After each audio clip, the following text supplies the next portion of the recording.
নমস্কার। এই প্রথমবার সম্পূর্ণ বাংলা ভাষায় আমি বোঝানোর চেষ্টা করব আপনি বাড়িতে বসে কিভাবে সুগার পরীক্ষা করবেন, নিজের সুগার নিজেই পরীক্ষা করবেন, কিভাবে করবেন সম্পূর্ণটা দেখাবো এবং বোঝাবো। তো সবাই আমাকে সাপোর্ট করবেন। আমি রাহুল। এই ভিডিওটির মাধ্যমে আমি এটাই বোঝানোর চেষ্টা করব। তো চলুন বেশি কথা না বলে ভিডিও শুরু করি। আর আপনারা দেখছেন মিস্টার রাহুল ইউটিউব চ্যানেল।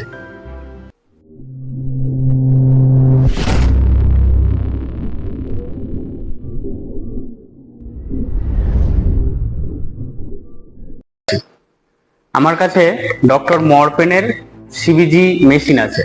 তো এই মেশিনটা আমি কিভাবে অ্যাসেম্বল করব সেটা আমি দেখাবো। সিবিজি মেশিনটা এরকম দেখতে। এই সিবিজি মেশিনে একটা ব্যাটারি থাকে, যে ব্যাটারিটা কিছুটা এরকম দেখতে। এটা 3 ভোল্টের ব্যাটারি হয়। তো এই ব্যাটারিটা অ্যাসেম্বল করা খুবই সহজ। এই সামনের দিকে কিছুটা দাগ দাগ দাগ দাগ মতো দেয়া আছে, তো ওটা আমি এখানে বসাবো এবং এই 3 ভোল্ট লেখা ব্যাপারটা এরকম উপরে থাকবে। এটা আমি এভাবে লক করে নেব, তাহলে মেশিন অ্যাসেম্বল হয়ে যাবে। মেশিন অ্যাসেম্বল হয়েছে কিনা এর জন্য সুইচ টেপার কোনো দরকার নেই। মেশিনের সঙ্গেই হচ্ছে সিবিজি স্ট্রিপ দেয়, এরকম দেখতে হয়। এবার সিবিজি স্ট্রিপটা খেয়াল করলে দেখা যাবে যেখানে একটা অ্যারো চিহ্ন দেয়া আছে। তো এই অ্যারো চিহ্নটা এখানে একটা জায়গা দেয়া আছে, আমি এটা এখানে এর মধ্যে পুশ করে দেবো।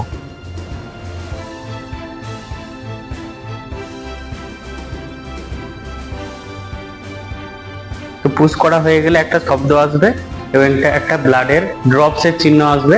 এই ব্লাডের যে ড্রপস এর চিহ্নটা আছে এখানে, যখন ব্লাড আমার বেরোবে এখানে আমি ঠেকিয়ে দিলেই চলে আসবে।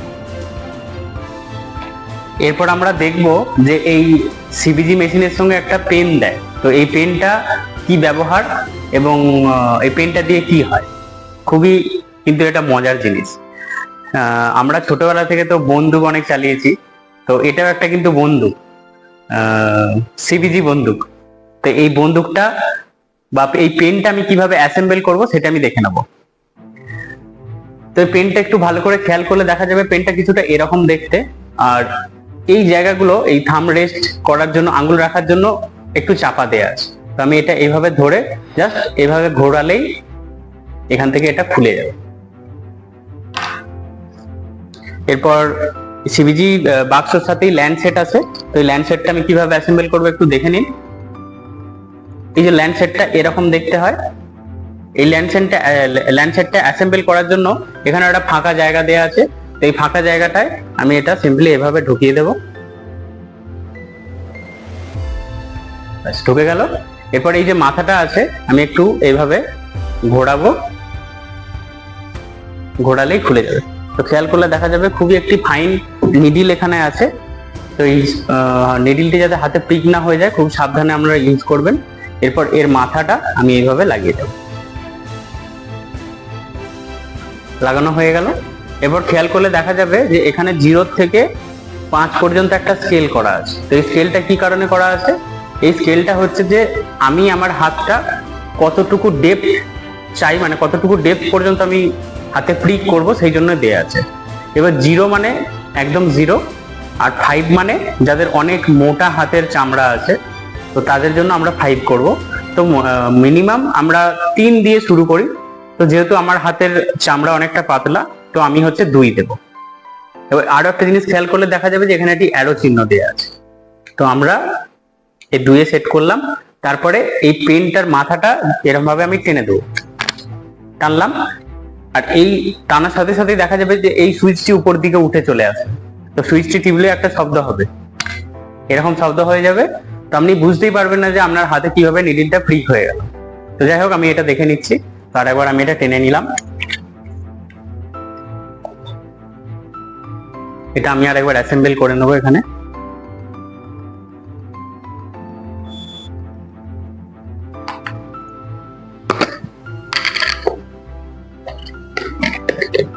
তো সুগার টেস্ট করার আগে হাতটা অবশ্যই স্যানিটাইজ করতে হবে।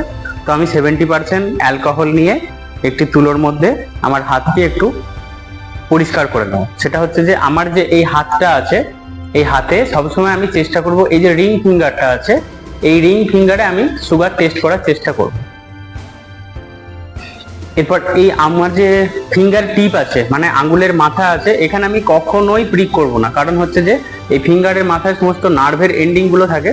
তো নার্ভের এন্ডিং এ যদি কোনো রকম ভাবে প্রিক হয়ে যায় তাহলে একটা দুর্ঘটনা হতে পারে, এই আঙ্গুলটা অকেজো পর্যন্ত হয়ে যেতে পারে। তো আমি ওই ঝামেলায় যাবই না। আমার এই আঙ্গুলের যে দুই পাশ, এই দুই পাশে আমি নিডল প্রিক করব এবং সুগার পরীক্ষা করব। তো আমি এই এক পাশ পরিষ্কার করে নেব। পরিষ্কার করতে গেলে নিচের থেকে উপর দিকে আমি তুলোটা নিয়ে যাব। পরিষ্কার হয়ে গেল, কিছুক্ষণ ওয়েট করব হাতটা শুকিয়ে যাওয়ার জন্য।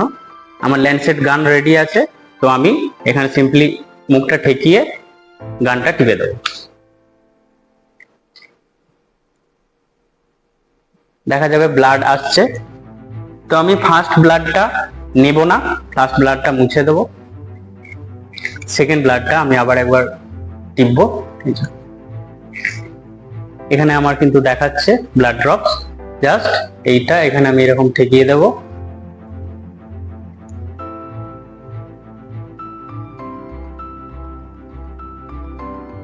দেখাচ্ছে 123।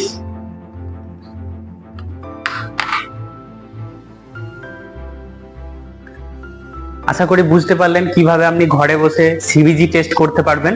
একদমই ভয়ের কিছু নেই, কোনো সমস্যার কিছু নেই, একদম খুবই সিম্পল ইজি ব্যাপার। সবাই বাড়িতে বসে করতে পারবেন, নিজের সুগার নিজে পরীক্ষা করতে পারবেন, বা আপনার যদি বাড়ির লোকও কেউ চায় তিনিও করতে পারবেন। এরপর ব্যাপার হলো যে সিবিজি পরীক্ষা তো করে ফেললাম, এরপর এই জিনিসগুলো আমি কি করে খুলবো এবং জিনিসগুলি কিভাবে আমি ডিসকার্ড করব, এটা আমি প্রথম খুলে নিলাম। এরপর এই যে ল্যান্ডসেটের গানটা আছে, এখান থেকেও আমি এটা যেভাবে অ্যাসেম্বল করেছিলাম সেইভাবেই আবার খুলে নেব। এটা আমি আস্তে করে সুচটা এখান থেকে বের করে নেব। এরপর এর যে মাথাটা আছে, এই মাথাতে আমি এই সুচটা ফুটিয়ে দেবো। তাহলে কি হবে না, সুচটা আমি ফুটিয়ে দিলে কোনোভাবেই আমি যেখানে ডিসকার্ড করব কোনোভাবেই কারোর হাতে বা পায়ে ফোটার সম্ভাবনা নেই, এবং এটা আমি যে কোনো একটা জায়গায় ফেলবো যেখানে হচ্ছে যে একটা খুব সুরক্ষিত জায়গা, যেখানে কোনো রকম ভাবে নিডল প্রিক হবার ভয় নেই। তো আশা করি আপনারা বুঝতে পারলেন যে সিবিজি টেস্ট অথবা সুগার টেস্ট আপনি বাড়িতে কিভাবে করবেন। এবার কিছু কিছু গুরুত্বপূর্ণ বিষয় ভিডিও শেষ করার আগে আমি বলবো, ভিডিওটা স্কিপ না করে অবশ্যই লাস্ট পর্যন্ত দেখুন। খুব গুরুত্বপূর্ণ ইনফরমেশন এই ভিডিওটির মাধ্যমে পাবেন। সেটা হচ্ছে যে সমস্ত পেশেন্টদের সুগার আছে এবং ডাক্তারবাবুরা বলেছেন যে আপনি নিয়মিত চেক আপে থাকবেন, তাহলে যে সমস্ত পেশেন্টদের সুগার আছে মানে যারা হচ্ছে সুগারের ওষুধ খান অথবা যারা ইনসুলিন নেন, তো ডাক্তারবাবু তো বলেনি যে চেক আপে থাকতে, তো আপনারা কি করবেন, একটা সুগারের মেশিন যে কোনো কোম্পানির হোক সুগারের মেশিন বাড়িতে রাখবেন। এটাতে হলে কি হবে, আপনাদের অনেক সুবিধা হবে। এরপর যে সমস্ত পেশেন্টরা ইনসুলিন নেন বিশেষ করে তাদের কি হয়, অনেক সময় সুগার ফল করে যায়। তো সুগার ফল করে গেলে আমরা যেটা ডক্টরি ভাষায় বলি সেটা হচ্ছে হাইপোগ্লাইসেমিয়া, মানে আপনার শরীরে গ্লুকোজের পরিমাণ একটা পরিমাণের তুলনায় যখন অনেকটা কমে যায় তখন আমরা বলি হাইপোগ্লাইসেমিয়া। তো হাইপোগ্লাইসেমিয়া হলে কি করবেন সেটা নিয়েই আমি দু চার কথা বলবো, আপনারা মন দিয়ে শুনবেন। তো হাইপোগ্লাইসেমিয়া যদি হয়, হাইপোগ্লাইসেমিয়া কত থেকে শুরু হয়, আমি তো ভিডিওর মাধ্যমে দেখালামই যে কিভাবে সুগার পরীক্ষা করবেন। দেখা গেল যে কোনো সময় পেশেন্টের সুগার 70 বা 70 নিচে নেমে গেছে, তখন আপনি খেয়াল করে দেখবেন মানে হাইপোগ্লাইসেমিয়া হলে পেশেন্টের কি সমস্যা হতে পারে, কি কি সিমটম আপনি দেখে বুঝবেন যে পেশেন্টের হাইপোগ্লাইসেমিয়া হচ্ছে বা পেশেন্টের হাইপোগ্লাইসেমিয়া হয়ে গেছে। দেখা যাবে যে পেশেন্ট অস্থির হয়ে যাচ্ছে, পেশেন্টের প্যালপিটেশন হচ্ছে, অ্যারিথমিয়া হচ্ছে। অ্যারিথমিয়া মানে হবে যে পেশেন্টের হার্ট রেটটা কখনো কমা বাড়া হচ্ছে, মানে পেশেন্ট অস্থির অস্থির হয়ে যাচ্ছে। বেশিরভাগ পেশেন্টের ঘাম দেয়, পেশেন্টের মাথা ঘোরে, চোখের সামনে ঝাপসা দেখে, বলে যে আমার খুব ক্লান্তি লাগছে, আমার কিছু ভালো লাগছে না, কথাবার্তা জড়িয়ে যায়, হাত পা গুলো ঠিকঠাক করে ফেলতে পারে না, মাথা ঘোরে, বমি বমি ভাব হয়, এসবগুলো হয়। অনেক সময় পেশেন্টের হচ্ছে যে ঘাম না দিলেও কিন্তু পেশেন্টের বাকি যে অস্বস্তির কারণগুলো বললাম এইগুলো হয়। তো এইগুলো হলে আপনি সঙ্গে সঙ্গে সুগার টেস্ট করে দেখতে পারেন। যদি দেখেন যে 70 নিচে নেমে গেছে তাহলে আপনি কি করবেন, আপনি হাতের কাছে, যাদের বাড়িতে সুগার পেশেন্ট আছে হাতের কাছে সবসময় হচ্ছে যে মিষ্টি জাতীয় কোনো খাবার, চিনি হোক বা রসগোল্লা হোক বা কোনো চকলেট হোক, হাতের কাছে সবসময় রেখে দেবেন। এবং পেশেন্ট যদি আনকনসাস না হয়ে যায়, পেশেন্টকে উঠিয়ে বসিয়ে চিনির সিরাপ হোক, চকলেট হোক মুখে সঙ্গে সঙ্গে দেবেন এবং পেশেন্টকে বসিয়ে ওটা খাওয়ার চেষ্টা করবেন। এবার কোনো সময় দেখা গেল যে পেশেন্ট অজ্ঞান হয়ে গেছে, পেশেন্টের কোনো সেন্স নেই, তো আপনি সঙ্গে সঙ্গে আপনার নিয়ারেস্ট যে হসপিটাল বা নার্সিংহোম আছে ওখানে আপনি পেশেন্টকে নিয়ে যেয়ে সঙ্গে সঙ্গে অ্যাডমিশন করাবেন এবং সেখানে অবশ্যই বলবেন যে আমার পেশেন্টের কিন্তু সুগারের হিস্ট্রি আছে, তো পেশেন্ট হঠাৎ করে আনকনসাস হয়ে গেছে, প্লিজ আপনারা তাড়াতাড়ি চিকিৎসার ব্যবস্থা করুন। যতটুকু পারলাম এই ভিডিওটার মাধ্যমে আমি বোঝানোর চেষ্টা করলাম যে হাইপোগ্লাইসেমিয়া হলে কি করবেন এবং সুগার পরীক্ষা কিভাবে করবেন। তো একদম ঘাবড়ে যাওয়ার কিছু নেই, এই জিনিসগুলো মাথায় রেখে আপনারা চলবেন। যে কোনো মানুষ এই জিনিসটি করতে পারবেন, এর জন্য হচ্ছে যে নার্সিং প্রফেশনে আসার বা আপনাকে ডক্টর হওয়ার দরকার নেই। এই ব্যাপারগুলো আপনারা যাদের ঘরে সুগারের পেশেন্ট আছে তারা এই ব্যাপারগুলো মাথায় রেখে এগোলেই আশা করি আপনাদের পেশেন্ট ভালো থাকবে। এরপর দেখা যায় যে সুগার মানে হাইপোগ্লাইসেমিয়া এমনই একটি বাজে জিনিস, এর জন্য পেশেন্টের কিন্তু অনেক ক্ষতি হয়ে যেতে পারে, মানে পেশেন্টের মৃত্যুর সম্ভাবনাও থাকে।